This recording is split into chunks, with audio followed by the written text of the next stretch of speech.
ഇതിപ്പോ ജാനകി എന്ന് പറയുന്ന ഒരു പേരിട്ടതിനെ സംബന്ധിച്ച് എന്താണ് ജാനകിയുടെ പ്രശ്നം? ജാനകി എന്ന പേരിട്ടാൽ ഏത് ദൈവത്തിനാണ് പ്രയാസം ഉണ്ടാകുന്നത്? ഏത് വ്യക്തിക്കാണ് പ്രയാസം ഉണ്ടാകുന്നത്? എന്തിനാണ് അത്ര ഒരു പേരിനെ സംബന്ധിച്ച് തർക്കം ഉണ്ടാക്കുന്നത്? ഇപ്പൊ നാളെ ഞാനൊരു സിനിമ എടുത്തു, ഞാനൊരു പേരിട്ടു, അത് ആർക്കെങ്കിലും ഇഷ്ടപ്പെടാത്ത പേരാകേണ്ട കാര്യം എന്താണ്? നമ്മുടെ നാട്ടിലൊരു സ്വാതന്ത്ര്യമില്ലേ?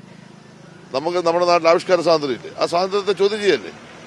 അപ്പൊ അത് സെൻസർ ബോർഡ് എന്ന് പറയുന്നത് ഒരു കാരണവശാലും വരാൻ പാടില്ലാത്ത, കാരണം ആ സിനിമയ്ക്കകത്ത് ആ സിനിമയെ ബന്ധപ്പെട്ടുള്ള ആവിഷ്കരിച്ചിരിക്കുന്ന കാര്യങ്ങളിൽ മാത്രമേ കണ്ടാടാൻ പറ്റൂ. അവിടെ ഷൂട്ട് ചെയ്ത അവരുടെ എടുത്തിരിക്കുന്ന ആ സീനുകളിൽ എന്തെങ്കിലും തരത്തിൽ സമൂഹത്തിന് ദോഷം വരുന്ന, മനുഷ്യന് കാണാൻ കഴിയാത്ത കാര്യമുണ്ടെങ്കിൽ നമുക്ക് ഡിലീറ്റ് ചെയ്യാം. പക്ഷെ അതിന്റെ പേരിനെ പോലും ചോദ്യം ചെയ്യുന്ന തരത്തിലേക്കാണ് ഇപ്പോൾ ഇടപെട്ടുകൊണ്ടിരിക്കുന്നത്. അതാണ് ഞാൻ പറഞ്ഞത്, ഇത് ഏതെങ്കിലും വ്യക്തിപരമായ പ്രശ്നമല്ല. അതാണ് ഞാൻ മുമ്പ് ആദ്യം പറഞ്ഞത്. ഒരു കേന്ദ്രമന്ത്രി അഭിനയിച്ച, ഒരു BJP നേതാവ് അഭിനയിച്ച സിനിമയ്ക്ക് ഇതാണ് അവസ്ഥയെങ്കിൽ നാട്ടിലെ സാധാരണക്കാരന്റെ സ്ഥിതി എന്താ? അതുകൊണ്ട് അതിന് BJP ഒന്നുമില്ല.